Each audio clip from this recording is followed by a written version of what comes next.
Hi friends, मैं सुकल पटेल बोल रहा हूँ। आज हम देखेंगे 6.4.2 ट्रांसपोर्टेशन इन प्लांट्स। देखो यहाँ पे हमको क्या समझना है कि भाई जैसे हम हमारी बॉडी के अंदर, ह्यूमन बॉडीज़ के अंदर कि ब्लड ट्रांसपोर्टेशन के लिए क्या होता है, तो ब्लड वेसल्स होती है, ओके, जिसमें वेंस होती है और आर्टरीज होती है, ओके। तो यहाँ पे क्या है कि भाई प्लांट्स के ट्रांसपोर्टेशन के लिए यहाँ पे कुछ तो सिस्टम यहाँ पे जनरेट किया होगा। तो क्या है वो हम यहाँ पे देखेंगे। तो transportation in plants, we have discussed earlier how plants take in simple compounds such as CO2 and photosynthesis energy to store in their chlorophyll containing organs and namely leaves.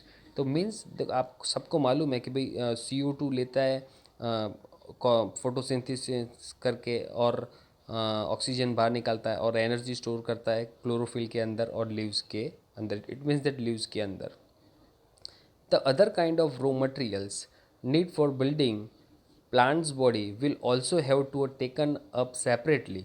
तो ये क्या बोल रहा है कि मीन्स यहाँ पे दूसरे काइंड ऑफ रॉ मटेरियल है उसको भी वो ज़रूरत पड़ती है एंड वो अलग अलग जगह से वो लेता है। For plants the soil is the nearest and richest source of the raw material like nitrogen, phosphorus and other minerals. देखो तो यहाँ पे हमारे को क्या बता रहा है कि भाई फोटोसिंथेसिस प्रोसीजर लीव के अंदर होके एनर्जी स्टोर करते हैं क्लोरोफिल के अंदर, पर उसके अलावा जो भी मटेरियल ले रहा है तो वो सबसे जो नज़दीक प्लेस कौन सा है प्लांट्स के लिए, वो तो मूवेबल तो है नहीं। तो वो कहाँ से लेगा? सॉइल में से लेगा। तो वो सॉइल में से वो दूसरा जो उसका नाइट्रोजन, फॉस्फोरस एंड मिनरल्स है वो वहाँ से लेता है और H2O वहाँ से लेता है सॉइल्स में से। The absorption of this substance therefore occurs through the part in contact with the soil and namely roots। और ये सब कहाँ से लेता है? रूट में से लेता है। If the distance between soil contacting organs and chlorophyll containing organs are small, energy and raw materials can easily diffuse to all parts of the body plants। अगर प्लांट्स बहुत छोटा होगा, अब देखो यहाँ पे क्या है, बॉडी के जो पार्ट्स छोटे छोटे होंगे और जो प्लांट एकदम ट्री एकदम छोटा होगा, तो वो क्या पानी को रूट में से उसकी लीव्स तक ले जाने के लिए डिफ्यूजन मेथड अप्लाई कर सकता है, वो कर सकता है। डिफ्यूजन क्या होता है? एक में से दूसरे सेल को देना, दूसरे सेल को तीसरे सेल को देना, तीसरा सेल चौथे सेल को देगा और पूरे प्लांट की बॉडी के अंदर एक सेल में से हर एक सेल के अंदर वो वाटर ट्रांसफ़र होगा, हम उसको डिफ्यूज़न बोलते हैं। पर यहाँ पे लिटिल बिट सिचुएशन अलग है कि अगर बॉडी पार्ट अगर बहुत बड़ा हो तो क्या, ये तो छोटी बॉडी पार्ट्स के बारे में बात किया है, पर अगर बॉडी पार्ट बड़ा हो तो, बट अब देखो यहाँ पे मैं वही समझाऊंगा, but if this distance become larger because of the changes in plant body design and diffusion process will not be sufficient to provide the raw material in leaves and energy in root। अब ये ऐसा बोल रहा है कि अगर ऐसा समझ लो प्लांट छोटा नहीं है, मीन्स हम बोले 1 inch 2 inch 5 inch 1 foot 2 foot 5 foot, ऐसा नहीं है। 100 150 200 फुट सपोज लंबा है, मीन्स 10 माले जितना है।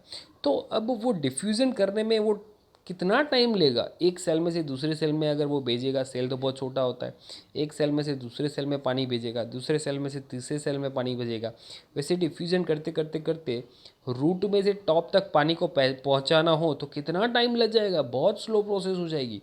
तो वो चीज़ तो बड़े जो प्लांट्स होते हैं, बड़े जो ट्रीज़ होते हैं उसके अंदर ये पॉसिबल नहीं है। तो अगर वो पॉसिबल नहीं है तो है क्या नेक्स्ट, तो वो अब हम देखेंगे। तो यहाँ पे क्या है वो देख लेते हैं। तो अलग जैसी बॉडी चेंज होती है वैसे उसका जो ट्रांसपोर्टेशन सिस्टम है वो डिफ़र होता है। यहाँ पे फिर से एक बार पढ़ ले रहे हैं, but if this distance become larger because of change in plant's body design, diffusion process will not be sufficient to provide the raw material in leaves and energy in root।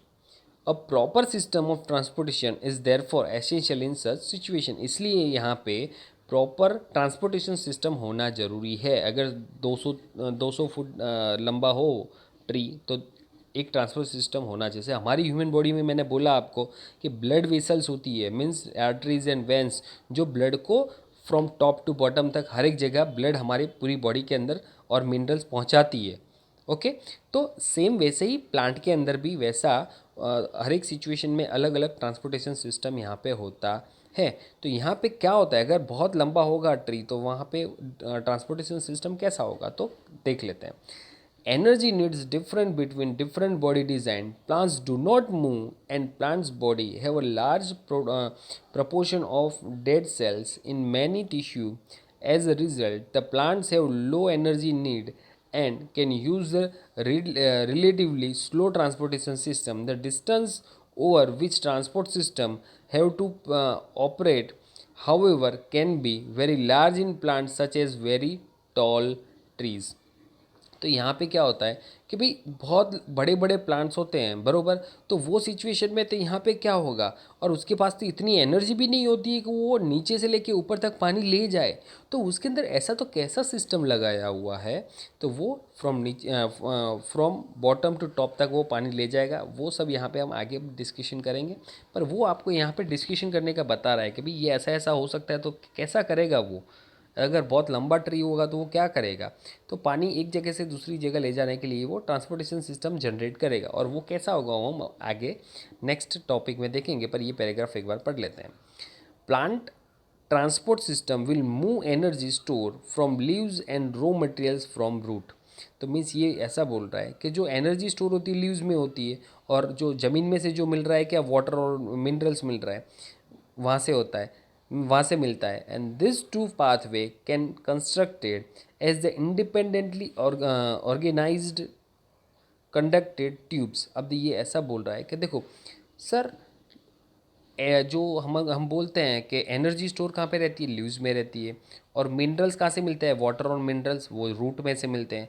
तो सर ऊपर वाला जो energy नीचे तक कहाँ से पहुँचाएगा, और नीचे वाला जो वाटर और मिनरल है रूट के अंदर वो ऊपर कैसे पहुँचाएगा। तो उसके लिए कोई सिस्टम होगा ट्रांसपोर्टेशन सिस्टम। तो यहाँ पे ट्रांसपोर्टेशन सिस्टम है उसको हम जाइलम एंड फॉलोएम बोलते हैं, जो हमने 9th स्टैंडर्ड में ऑलरेडी पढ़ लिया है। तो यहाँ पे क्या है देखना, अभी मैं आपको एक इमेज दिखा रहा हूँ, इमेज के अंदर क्या है आपको तुरंत समझ में आ जाएगा। देखो यहाँ पे ये इमेज मैं आपको दिखा रहा हूँ कि यहाँ पे क्या है, देखो ये एक बड़ा सा ट्री है, सपोज 300-400 फुट लंबा है। तो होता क्या है, ये रूट में से क्या क्या खींचता है, देखो H2O और मिनरल्स खींचता है रूट में से क्या खींचता है, H2O एंड मिनरल्स। और ऊपर क्या स्टोर होता है लीव्स के अंदर, वो एनर्जी स्टोर होती है। तो होता क्या है कि जो एनर्जी उसको नीचे पूरे हर एक पार्ट में चाहिए एनर्जी, तो बॉडी के मीन्स प्लांट के हर एक पार्ट के अंदर एनर्जी तो चाहिए, तो ऊपर से नीचे तक पहुंचाना पड़ेगा। और same situation H2O and minerals, वो भी हर एक पार्ट को चाहिए, तो वो नीचे से ऊपर ले जाना होगा। ओके, तो मीन्स ऊपर और नीचे, वैसे ऊपर नीचे लाने के लिए कुछ तो सिस्टम होगा ना। तो वो जो सिस्टम है हम उसको क्या बोलते हैं, पहले एक बार बता दूँ आपको। जो H2O और मिनरल्स हैं वो नीचे से ऊपर ले जाने के लिए जो यूज़ होता है उसको हम बोलते हैं जाइलम बोलते हैं। और जो ऊपर से नीचे तक लाने के लिए जो लीव्स के अंदर यहाँ पे जो एनर्जी स्टोर होती है जिसको हम सुगर्स बोलते हैं, उसको नीचे ले जाने के लिए फॉलोएम का यूज़ होता है। ओके, और गैसियस एक्सचेंज जो करते हैं तो वो कहाँ पे लीव्स में होता है, फोटोसिंथेसिस प्रोसेस के दरमियान होता है। किससे होता है, स्टोमाटा से होता है। तो ये तो आपको मालूम ही है, बेसिक है, आप इसको पढ़ लो तो आपको समझ में आ जाएगा। अब आगे बढ़ रहे हैं, तो वही यहाँ पे है, आपको बताया था मैंने। तो one the xylem moves water and minerals obtain from the soil. जो जाइलम की हेल्प से वो सॉइल में से वाटर एंड मिनरल्स पूरे ट्री को पहुँचाता है। In other hand means in the other part is phloem transport products of the photosynthesis from the leaves where they are synthesized to other part of the plant। Means जो energy होती है, sugar होता है, वो पूरे plants को पहुंचाता है थ्रू अ जाइलम। तो ये फॉलोएम। ओके, तो जाइलम और फॉलोएम दिमाग में आपको याद रखनी है।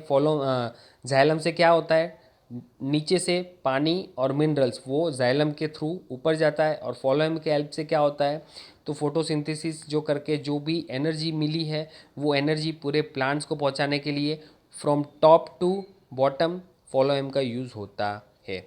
तो और ये चीज़ सारी हम ऑलरेडी 9th स्टैंडर्ड में पढ़ गए हैं, तो आपको ये पॉइंट समझ में आ गया होगा। Thank you for watching video. अगर आपको ये वीडियो पसंद है तो please like, subscribe and share करें।